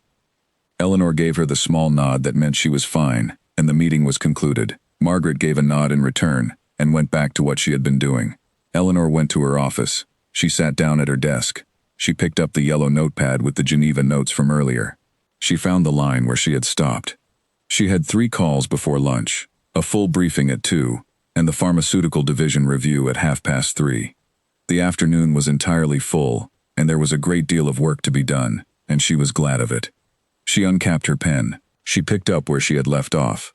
Outside, London continued doing what it always did, which was everything at once, without pause. Margaret appeared in Eleanor's doorway at 3 o'clock that afternoon, with the signed separation documents in a sealed envelope ready for the courier. "I will send these directly to Mr. Hartwell's solicitor," she said. "Thank you," Eleanor said. She did not look up from the document she was reading. Margaret turned to go. Then, "Eleanor," she stopped. Margaret was not a person who said things without reason. "Are you all right?" Eleanor set down the document. She looked at Margaret, who had worked for the Voss Group for 9 years, and who had, in the 4 months since Eleanor had taken the chair, become someone Eleanor relied on, with the particular quiet trust that builds between people who understand each other's working style. "I am very all right," Eleanor said. "Thank you for asking." Margaret nodded once, the nod of someone who has received information they were hoping to receive, and will not belabor it. "The Geneva call is in an hour," she said. "I'll have the documents ready." "Good," Eleanor said. Margaret left. Eleanor sat for a moment with her hands flat on the desk. Through the window, London went about its afternoon. She thought, briefly, about Sebastian walking into the elevator and the doors closing, and she thought about the expression on his face in those last few seconds. Not anger, not grief exactly, but something more like the expression of someone who has arrived, very late, at a correct understanding of something that has already resolved itself. She hoped he carried it forward. She thought he might. She thought he was, at his core, more honest than she had sometimes given him credit for, and that this moment of honesty might do something useful for him, if he let it. She picked up her document and went back to work. The afternoon moved quickly, the way afternoons move when you are genuinely absorbed in something. The Geneva call was productive. The pharmaceutical review raised 2 questions she had not anticipated, and that she spent an hour after the meeting thinking through carefully. Margaret brought her tea at 5 without being asked, which was the kind of thing that made Eleanor think, with genuine appreciation, about what a good judge of character her father had been when he had hired the people around her. She left the office at 7. The evening was cool and clear. She stood for a moment on the steps of the building and looked at the city, which was doing everything it always did, moving, building, continuing, in all directions at once. She went home. She made dinner. She sat at her own kitchen table in the flat she had taken in the first week after the manor, a quiet flat with good light and a view of a garden she had not yet had time to pay proper attention to. She ate dinner and read for an hour and went to bed. She slept well. She always did, these days. Inspector Daniel Worth knocked on the door of room 414 at the Dorchester Hotel at 6:32 in the morning. He was a tall man in his late 40s who had conducted this kind of interview many times over 20 years and had learned that most of the essential information arrives in the first 30 seconds, not in what a person says, but in what their face shows when a door opens unexpectedly and there are 3 people on the other side of it. The door opened.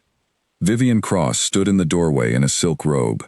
She was not yet dressed, and her hair had not been done.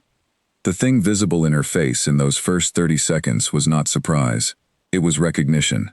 The precise, settled recognition of someone who has been waiting for a particular thing to arrive and is now watching it arrive. She knew what this was. Worth noted this carefully. "Miss Cross," he said, "good morning. My name is Inspector Daniel Worth. I would like you to come with us this morning, in connection with an ongoing financial investigation. You are not required to say anything at this stage, but I would ask. I will get dressed, she said. Her voice was entirely steady. Of course, he said. Take your time. She was dressed and ready in 9 minutes. She brought a coat, her phone, and a small bag that was packed with what appeared to be several days' worth of items. The 9-minute readiness and the pre-packed bag together confirmed what Worth had already suspected from the look on her face at the door. She had known this was coming, and had had time to prepare herself for it. That was noted in his record of the morning. The investigation had been formally opened, with the full paperwork and the proper authority, and the cooperation of the Financial Fraud Division, 3 weeks before the public announcement of Eleanor's chairmanship. Informally, through the Voss Group's internal legal team and Charles Weston, it had been building for considerably longer. Charles had briefed the relevant authorities at the appropriate moment. He had been, as with everything, very precise about his timing. The details, as they emerged through the court filings that Jeffrey Carr, Vivian's defense attorney, a composed and meticulous man who had built a career on understanding exactly how much room a situation contained, reviewed carefully over the following days, were as follows. Over approximately 4 years, beginning not long after Vivian had re-established regular contact with Sebastian, money had moved from accounts connected to him through a series of transactions that were individually small enough to fall beneath automatic monitoring thresholds and collectively large enough to constitute a significant total. The pattern of those transactions was not random. It followed a deliberate logic that required specific knowledge of the account structures and of the monitoring systems designed to protect them. This knowledge was not the kind that comes from ordinary acquaintance. There were also 2 documents. The first was a rider to a lease agreement for a property in the south of France that Sebastian had not visited in over 3 years. The second was a transfer agreement concerning the storage and insurance arrangements for certain items of value from the Hartwell estate. Both documents bore signatures that appeared to be Sebastian's. Both were submitted to the forensic document examiner, retained by the Voss Group's legal team. Both were assessed as forgeries, skillful enough to pass routine verification, not skillful enough to pass a thorough examination conducted by people who were specifically looking. Jeffrey Carr received the charge documentation on a Monday. He reviewed it with the full attention of a man who has spent 25 years in this work and understands precisely what thorough preparation by the opposing side looks like. He called Vivian. He called her again. By the end of the week, he had filed his client's notice of cooperation with the investigation in exchange for consideration on a selection of the lesser counts. This was swift, by the standards of complex financial fraud proceedings. It indicated a clear-eyed understanding of the strength of the evidence. Worth, reading the filing, thought it indicated something else too. The particular practicality of someone who has made a large miscalculation and has decided that the only intelligent response is to cut the loss cleanly rather than extend it. The element that had the most significant effect on the people involved was found not in the financial records, but in a set of emails. The Voss Group's legal team, working through the full communications archive gathered in the investigation, found an exchange between Vivian Cross and a private investigation firm that operated from an address in Bermuda. The emails dated from the previous winter, 8 months before the day Sebastian had called Eleanor into the study.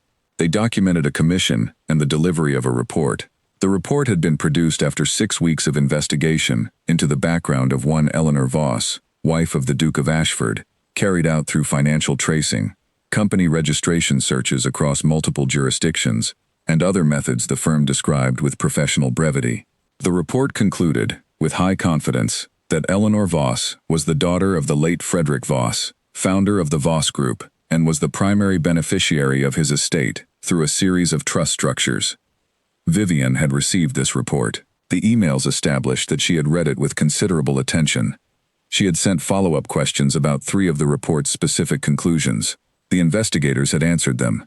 Vivian's final reply was brief, confirming receipt and thanking them for their thoroughness. And then she had done nothing useful with the information. She had not told Sebastian. She had not confronted Eleanor. She had not changed course or paused or reconsidered the 8 months of careful, patient work she had already put into the plan. She had absorbed the knowledge that Eleanor Voss was one of the wealthiest individuals in the country and had decided that this information changed nothing, because Eleanor Voss was also, By every signal Vivian had spent months observing, a quiet, private, and contained woman who had shown no indication of being willing to fight publicly for anything. Vivian had calculated that Eleanor would not fight. She had been wrong in a way that cost her everything she had worked for, and a significant portion of what she had begun with. Jeffrey Carr's prepared statement confirmed his client's acceptance of the material facts and her full cooperation with the ongoing investigation. The statement was measured and professional and gave no indication of his client's personal experience of any of this. That was not what the statement was for. Sebastian read the court filing on a Tuesday morning in the study. Edward Fitch had forwarded it with a brief note saying it had been published. Sebastian read it at his desk, with his coffee going cold. He read the section about the private investigation report twice. He read the date, 8 months before the morning, with the papers and the study and the smile. 8 months. He put the filing down on the desk. He looked at the window, the east lawn, the trimmed hedges. He thought about 8 months of warm calls and carefully chosen gifts and precisely timed appearances, and the specific knowledge Vivian had consistently displayed about his preferences and habits and interests. He thought about each of those calls and visits and gifts in the light of what he now knew she had known throughout all of them. He thought about what she had been doing with that knowledge, not using it to warn him, not using it to consider whether what she was pursuing was a reasonable thing to pursue given who Eleanor actually was, but simply using it to feel safe, using it to calculate that Eleanor would not fight, and building everything on that calculation. He thought about Eleanor sitting across from him at the kitchen table for 8 months, in the library at night, at the dinner at the Ashtons, in the passenger seat on the drive home, answering his comment about her being quiet with a simple "yes, I am quiet," and opening the car door and going in to make tea. He thought about what it would have been like to spend 8 months knowing all of this, and saying nothing about it, to continue going to the bakery on Saturday mornings, and calling Nina on Sunday afternoons, and reading in the library until midnight, and making dinner on Tuesdays, to sit in the same rooms with him, day after day, knowing everything she knew, and to simply wait. He looked at the filing on his desk. He did not know, he thought, very much about courage, but he thought he was beginning to understand what it looked like. The press coverage of the case continued across several weeks. Multiple journalists attempted to reach Eleanor for comment.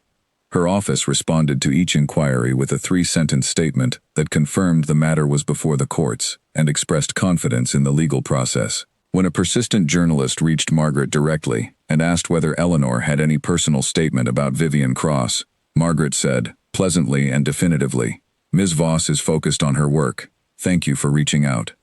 Eleanor was, in fact, focused on her work. The Voss Group was large and complex, and had been managed without its chairman at the helm for 18 months, which meant there was a substantial backlog of decisions and relationships and reviews requiring her direct attention. She gave that attention consistently and without pause. She arrived early and worked late, and held calls across time zones, and sent detailed notes to division heads across the group. She did not follow the Vivian Cross proceedings in detail, beyond what the legal team needed her to know. She had handed it to the right people. The right people were handling it. She had a great deal else to do, and she did it. The cooperation was formally confirmed on a Thursday. Jeffrey Carr issued his client's statement through the usual channels, and it moved through the press with the particular velocity that financial misconduct stories carry when they also contain elements of personal drama.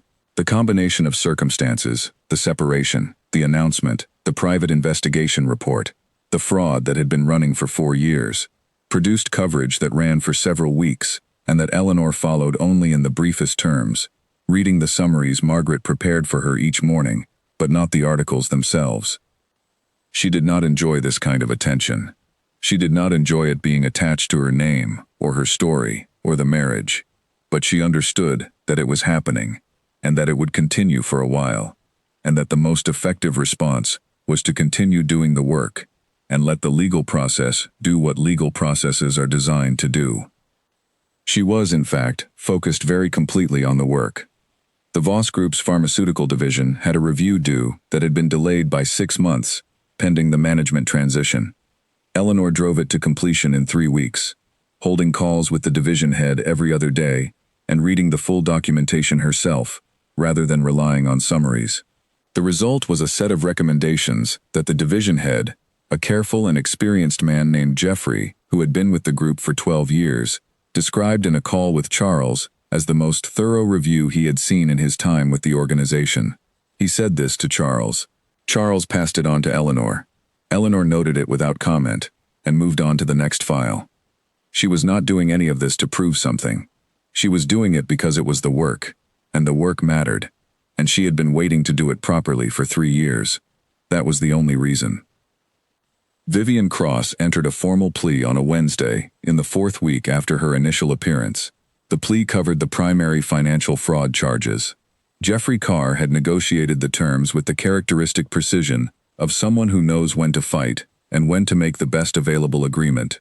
The press covered the plea with the same thoroughness they had covered everything else. Eleanor's communications team replied to all media inquiries with the same 3-sentence statement.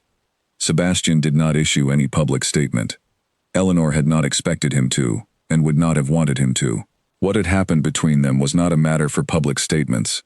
It was a matter that had been resolved, quietly and cleanly, and with the proper legal documentation, and that was where it would stay.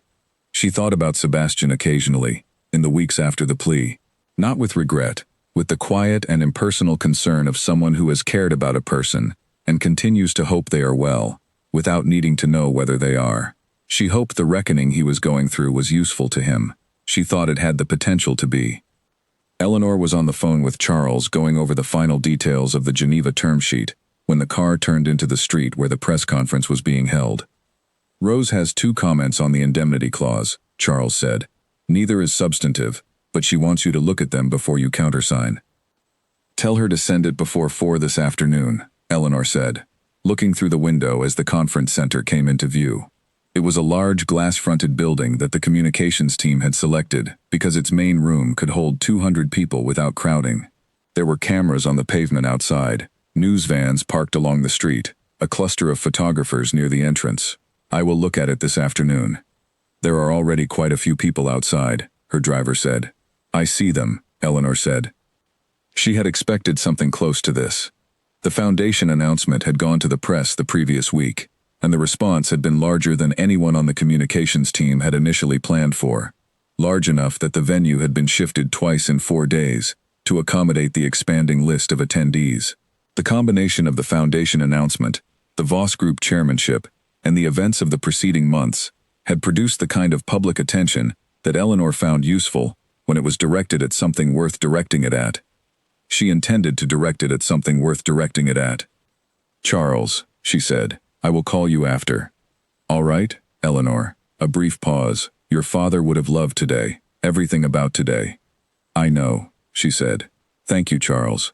I will talk to you this afternoon. She hung up as the car came to a stop.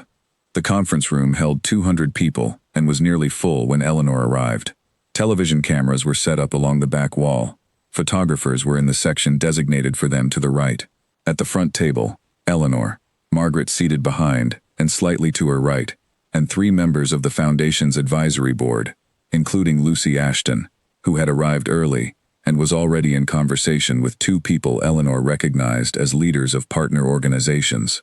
Lucy was holding a yellow notepad and talking with the rapid, focused energy she brought to everything, and when she spotted Eleanor coming through the door, she stopped mid-sentence, put the notepad down, and came over.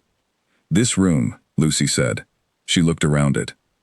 Did you choose the flowers? I chose the flowers, Eleanor said. They're perfect, Lucy said.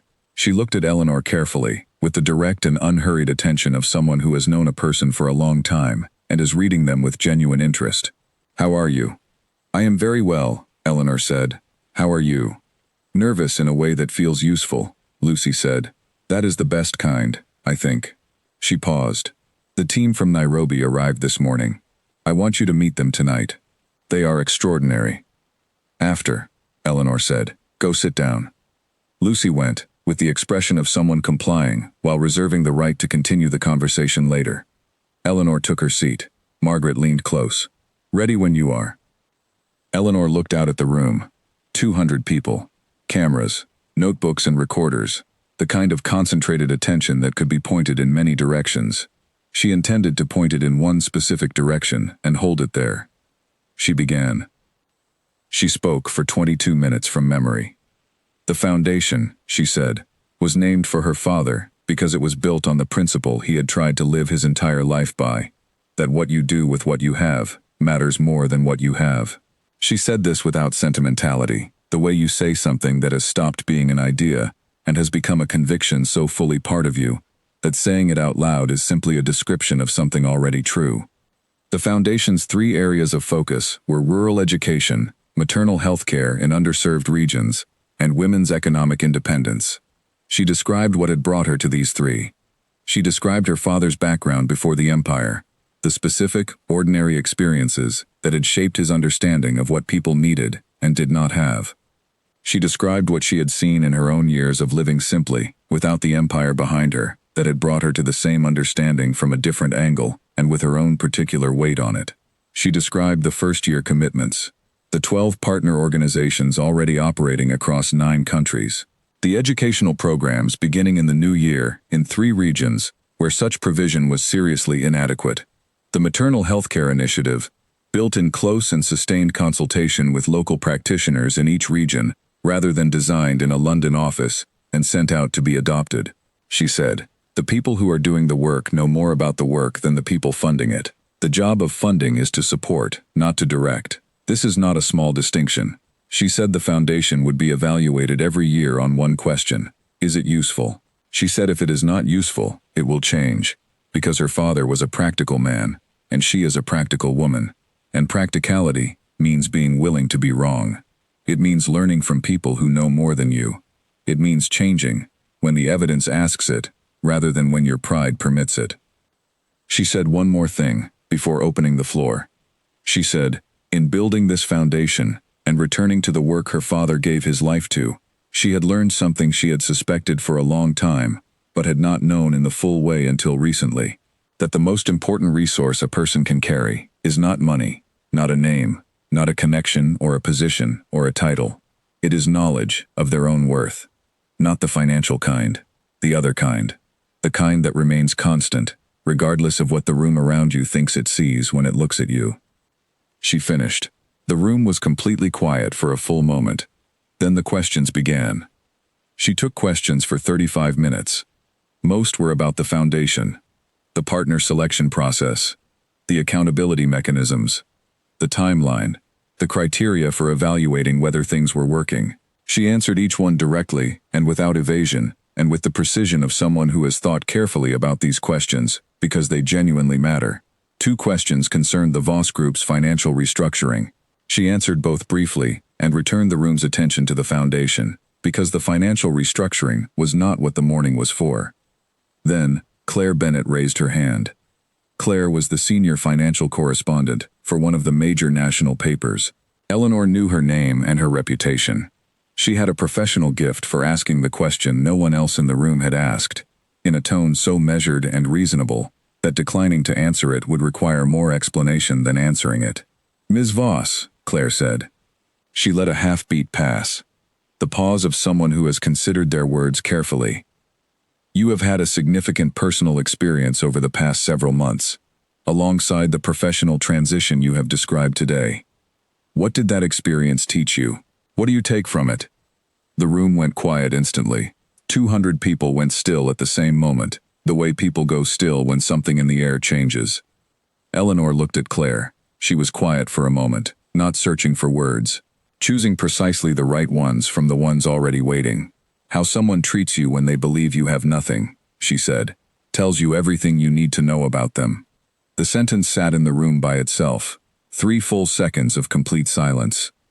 Then the cameras began to flash all at once, and the silence broke into applause, and the applause built from the back of the room to the front. She took 2 more questions. Then she thanked the room, stood, and walked out. In the car, she sat quietly for a few minutes. The city moved past the windows. Margaret sat beside her without speaking, which was one of the many things Eleanor appreciated about Margaret. Eleanor did not reach for her phone.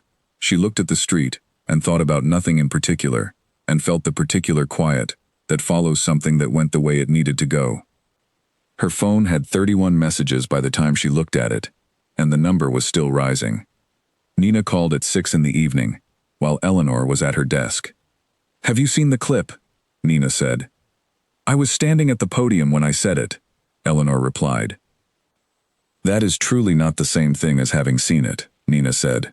"Eleanor, it has been viewed 9 million times in the last 6 hours. My head teacher sent it to the staff with 3 exclamation marks. My head teacher has never used an exclamation mark in a professional communication, not once. I need you to understand what kind of—" Eleanor was smiling. "Are you all right, Nina?" "I am completely all right," Nina said. "I called to tell you I am very proud of you, and that your father would have been absolutely insufferable about this for months. He would have found a way to bring it up in every conversation. He would have mentioned it at completely unrelated moments." "I know," Eleanor said. She turned in her chair and looked at the city through the office window. The evening was coming on, the sky going deep at the edges. "I know he would have." They talked for half an hour. Afterward, Eleanor looked at the link Nina had sent. 17 seconds of footage, just the question and the answer, and the 3 seconds of silence after it, and then the beginning of the applause. She watched it once. Then she put the phone face down and picked up the document she had been working on before the call.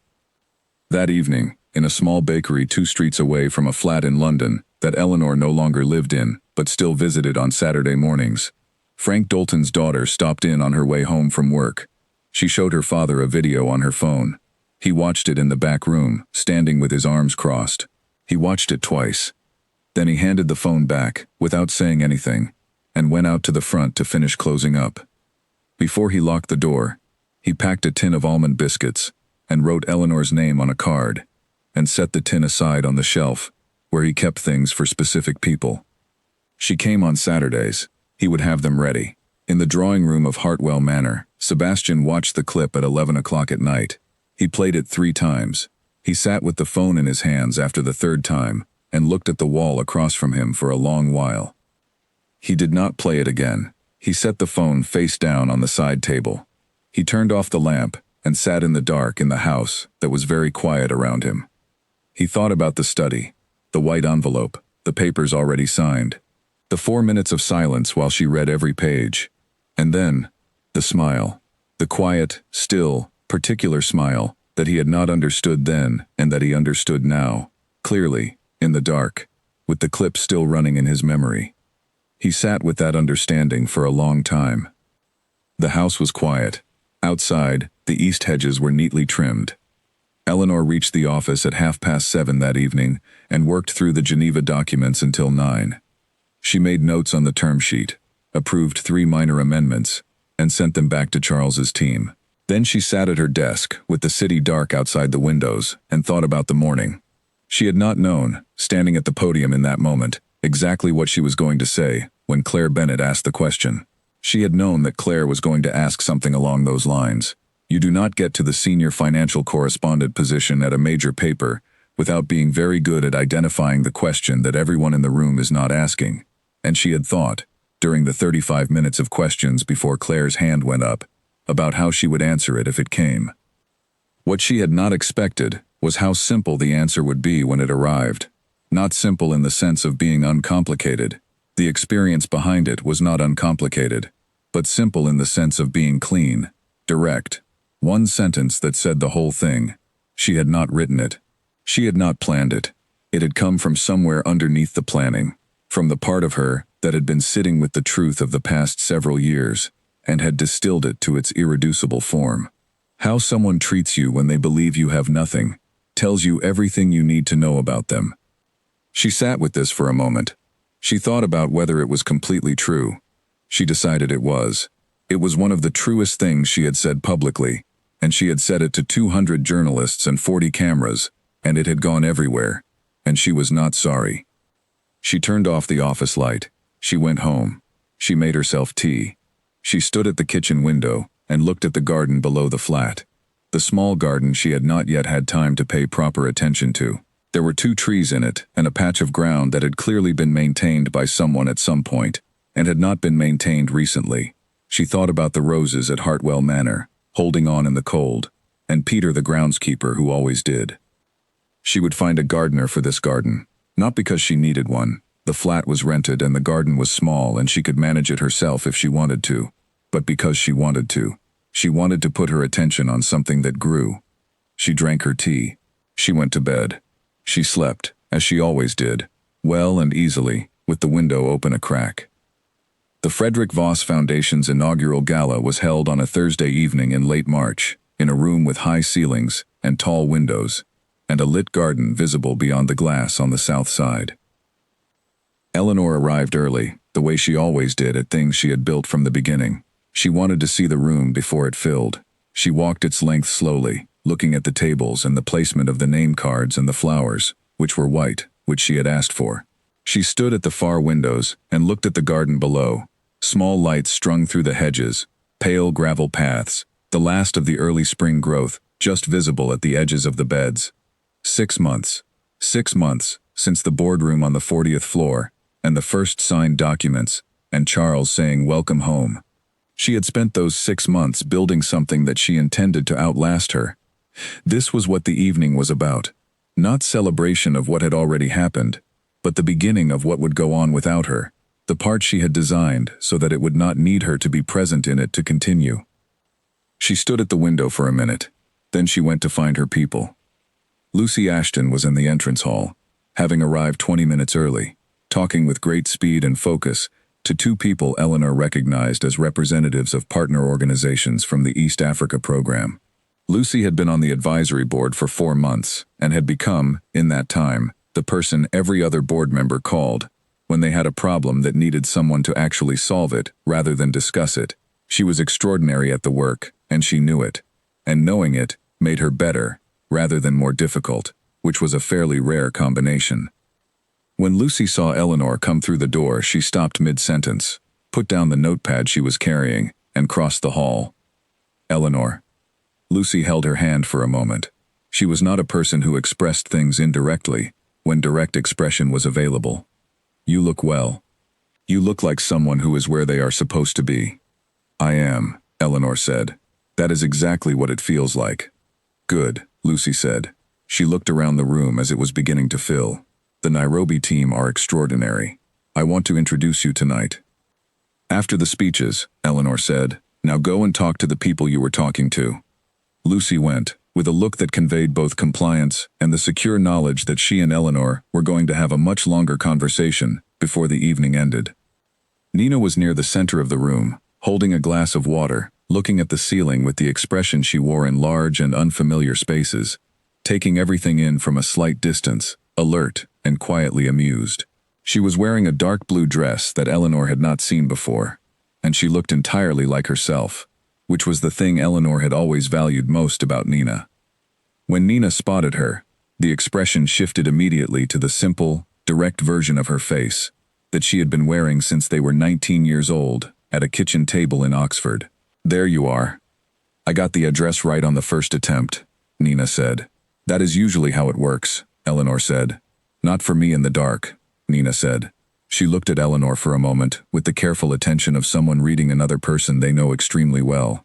You look settled. I am settled, Eleanor said, completely. Nina smiled. It was small and warm and real.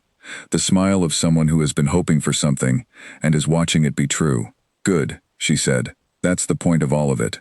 That's always been the point.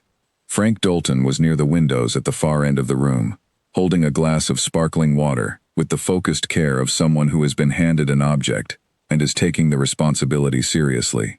He had dressed carefully. The suit appeared to be new and fit him well. He was looking at the lit garden through the glass with the practical, appreciative gaze of a man who notices how things are put together. He turned when Eleanor approached. There you are, he said. He looked around the room with the same practical attention he gave everything. You've done very well for yourself, he said. It was not a compliment in the way compliments are usually deployed. It was a statement of fact from a person who does not waste words on things he does not mean. You knew I would, Eleanor said.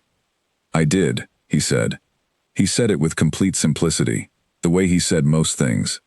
He was one of the truest people Eleanor had ever known, and he had been that before she knew exactly who she was, and nothing about that had changed. The almond tin is on the second table, he said. I spoke to the catering manager about placement. What did you say? I said it was important, Frank said. Eleanor laughed. It was a real laugh, short and warm, She had not expected it, which was what made it good. She left him looking at the garden and went to greet the arriving guests. The evening moved the way good evenings move, in a direction that feels natural, even though a great deal of thought went into making it feel that way. People found each other and talked to each other. The room filled with the noise of actual conversation, rather than the noise of people managing their impressions. Lucy moved through it with her particular effective warmth, connecting people, adding information where it was useful, redirecting energy where it needed redirecting. Nina settled into a long conversation with a group of teachers from one of the education programs, and looked, from across the room, deeply engaged and entirely happy. Eleanor gave a speech at 9 o'clock. She had been thinking about it for 3 weeks, and had decided it would be 8 minutes long. She had learned from her father that brevity in a speech is a form of respect. It tells the room that you have thought about what is worth their time, and have removed everything that isn't. She spoke about the foundation's first 6 months. She spoke about the people in the room who had made it real. She named several of them by name. She said her father's name once, at the end, and what she said about him was true, and took 12 seconds, and did not require anything else. The room was very quiet when she finished. Then the applause began. She stepped back from the podium, and the room filled with noise, and the formal part of the evening gave way to the rest of it. It was in the later part of the evening, when the gala had found its natural rhythm, and the conversations had opened up, and the room had warmed with the particular ease of an event that has done what it set out to do, that Eleanor became aware of Sebastian. He was near the far wall, beside one of the tall windows looking out at the garden. He was alone. He had a glass he had not drunk from in some time. He stood very still. He had dressed well. He had made an effort to be here, she thought, and having realized where here was, he had chosen to stay.